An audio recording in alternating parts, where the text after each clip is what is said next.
In team news, Farrell starts. Ollie Brown also returns in place of Conor Ferguson. He hurt his shoulder in the game at Bridlington last Saturday. And Jay Buchan has finally served his suspension and returns to the bench. For the home side, the visitors rather, Dylan Yumby, he scored twice last Saturday against Workington in a league game. He continues to play alongside Harvey Kirby Moore, who was also a goal scorer on that occasion. Happy to get started. The whistle blows. And the Lions punt them all into the Ilkeston half. Edwin and Becker playing it long as Ollie Brown gets his first touch. Picked up now by Jordan Thulis. First touch there from the returning Leo Farrell. Just loses the ball. Longbottom's in there, battling to win the ball on the edge of the 18-yard box and gets a free kick in a dangerous position for Guiseley. And it is Will Longbottom and Amir Birchall standing over the ball. So that three-man wall's going to have a task on. Amir Birchall and Longbottom stand over it, but it looks like Longbottom territory to me. He's not been on note so far with his free kicks, and that one isn't either. This season he's not hit the heights that he hit last season. Longbottom, right-hand side, curls the ball in, chested down by Farrell, who could have created a goal as it's been scrambled off the line, and then it's followed up by Thulis from close range. Alfie Roberts spreads himself and puts the ball behind for a corner. What a great start for the Lions. Sorry, Colin. There was a bit of improvisation as the ball came back in from, I think it was Farrell at the back post. Had to sort of chest it and turn in one motion to drop it down towards Jordan Thulis. Ilkeston win the ball on the halfway line and play it down this left flank to Sam Parker. Parker goes down. Not a particularly convincing looking free kick from this angle, and attacking the goal now, 6 minutes gone. Stephen stands whilst the referee gets this three-man wall in order and then takes a shot that dips, curls away. Cracknell scurrying across to make sure it's the right side of the goalpost from his perspective. Ball into Birchall. Birchall in here to Thulis. Thulis is pulled down, and the Ilkeston player, the defender there, is pointing to his torn shirt as evidence that he was being pulled, and he's not particularly happy either. The card is out. I was watching the injured Guiseley players who were sat near to us, and they thought it was all pretty funny. Longbottom will take the free kick, but he gets too much on it. Just hasn't found his range. No. Marshall, he joined from Loughborough Dynamo in 23, joined Ilkeston, and in the notes they were saying he's got a impressive sense of humour. The ball's over the top now. This is a real chance here for Ilkeston to come through. Yumby had got away from the back line, and what a tackle that is from Lucas Oddeston. Well done, Lucas. Corner now, whipped to the back of the 18-yard box where Essien takes. It's flicked in towards the goal. It comes off the upright, and it's been poked home. Kirby Moore, I think, is the man who's getting the plaudits. A well-worked corner, played to the edge of the 18-yard box. Essien lobbed the ball back into the box, headed towards goal, came back off the crossbar, and it was Kirby Moore who reacted swiftest. A Lions trail. It's Guiseley 0, Ilkeston 1. Looks like this will be an in-swinger. A lot of players lining up inside the 6-yard box, and Becker's in there, as is Lawler. And Emmett flicks up towards that near post. Stooping header from Jordan Thulis, but he can't keep it down. It flies over the bar behind. Goal kick. Longbottom gets a foot in, but there's no second phase, and the second ball is won again. And Colin Daniel probably won't want to watch that one back later on any highlights, as he swipes his foot at it and curls the ball out of play. It doesn't even go behind for a goal kick. That we don't have an opportunity to move forward, and he's really trying to take the initiative and move us upfield, give the opportunity to bring teammates with him. Leo Farrell now on the ball, surging forward, gives it in here to Thulis. Little back heel to Birchall. Birchall back into Jack Emmett, and then the ball falls loose and is cleared. Good opportunity there from Leo Farrell, but now the counter-attack could be on. LeBrun and Becker up against the goal scorer, Kirby Moore. But it's just not something we want to see. And it's even worse that he's gotten away with it. Guiseley win the ball back here with Jake Lawler. Oh, it's a loose one into Brown. The ball has been won again. Yumby towards goal, edge of the area. He's got a chance to make it two, and he does so. A calm finish after a loose pass. Exploited expertly by Dylan Yumby. The 6'1" tall striker has charged forward and placed the ball past Joe Cracknell and put the dampeners on Guiseley's afternoon now. It's now the Lions 0, Ilkeston Town 2. Becker plays it into the feet of Emmett. Emmett loses out. Collected here by Yumby. It's ghosted past Will Longbottom, plays it down the right-hand side. Ilkeston looking very confident here. Weil, the substitute, plays it across the face of goal. And it has to be scrambled away by Lucas Oddenston, still not cleared. Yumby back to goal.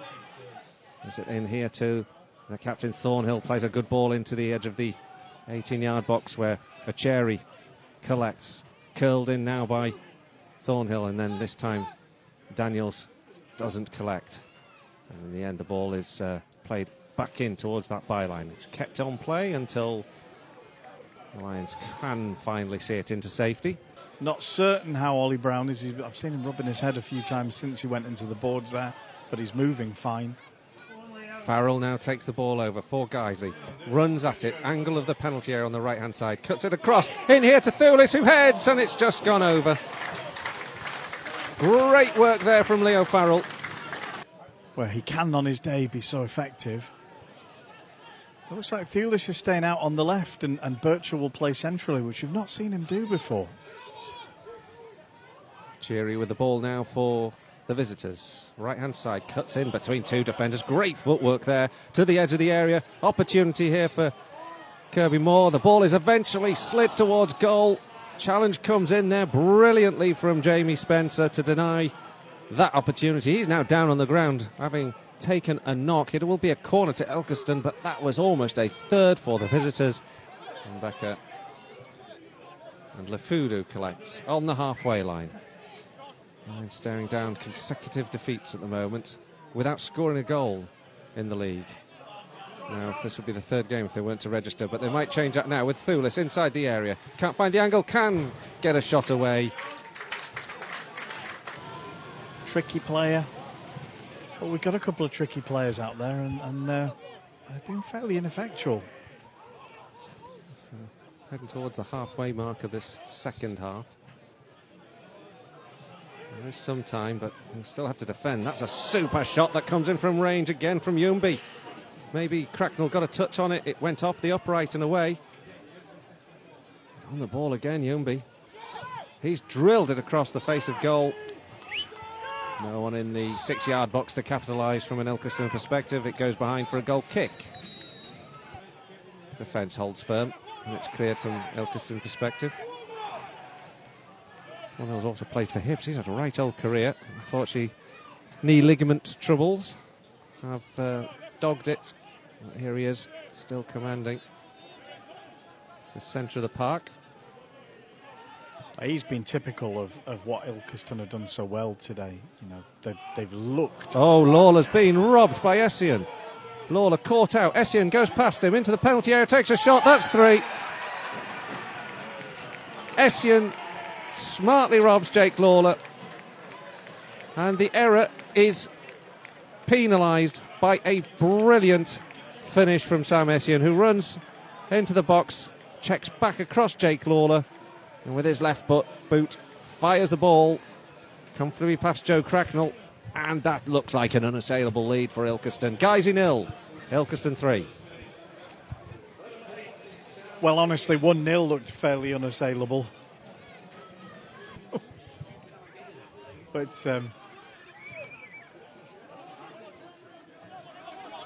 Guiseley trail 3-0. Lefudu wins the ball. takes it down this right-hand side, plays it in here. Can Farrell get on the end of it? Yes, but he can't direct it goalward. He broke the offside flag, but as the ball bounced awkwardly in front of him with the goalkeeper coming out, Farrell sort of toe poked it wide. The playoff final, I don't think we were terrible either, but again, just undone by a bit of savvy and a bit of, I don't want to say all over the top here. Thulis could get on the end of it into the penalty. He goes down. The referee immediately waves away the appeals, the vocal appeals of the Guiseley crowd. The yard sharper didn't play midweek, did Ilkeston? Whilst Guiseley did. I've had a rearranged fixture against Warrington Rylands from the postponed game in the FA Cup. One fun fact of today's game, as the ball kicks on, is that this could have been an FA Cup fourth round qualifying game. Oh, the ball's in here to Essien and again into the area. This will be a chance here for Thornhill to shoot, and he will drill that home at the second attempt. Matty Thornhill, the captain, has scored a fourth for Ilkeston. The Lions looking really ragged at the back there. Ollie Brown miss-kicking, allowing Yumbi in, and then as the ball is cleared away, it fell to Thornhill, who took one off it and was swiftest to pounce on the ball again. Played at Manchester City and Southampton's youth, and I was also at the time in Lithuania, I was reading, with a team called FK Taurus. So no doubt plenty of experience to add as Essien wins the ball. He finds Fox. Fox at the angle, gets a shot away, and it just flashes past the upright. So Guiseley, as this game ticks over into the final moments of stoppage time, still a little bit of movement from the Lions, still an effort to try and push the ball forward and maybe get a consolation goal. It would be no more than that. This will not help the Lions' goal difference. It was in negative equity anyway. Birchall chases and does hold off the challenge of Marshall into the box, into the feet of Farrell. Might he get a goal now? He does. Leo Farrell scores his first goal since his return yesterday. His signing was announced on loan until January. And into stoppage time, Leo Farrell gets a consolation goal for Guiseley. It's now Guiseley 1, Ilkeston Town 4. In good voice, and so they may well be. And you can hear the whistle, and you can hear the final whistle, and the joy of the fans away to our right who have travelled north to witness this. A fine 4-1 victory for the Robins. Guiseley really disappointing across the 90 minutes, but take nothing away from Ilkeston Town. They have been brilliant this afternoon. The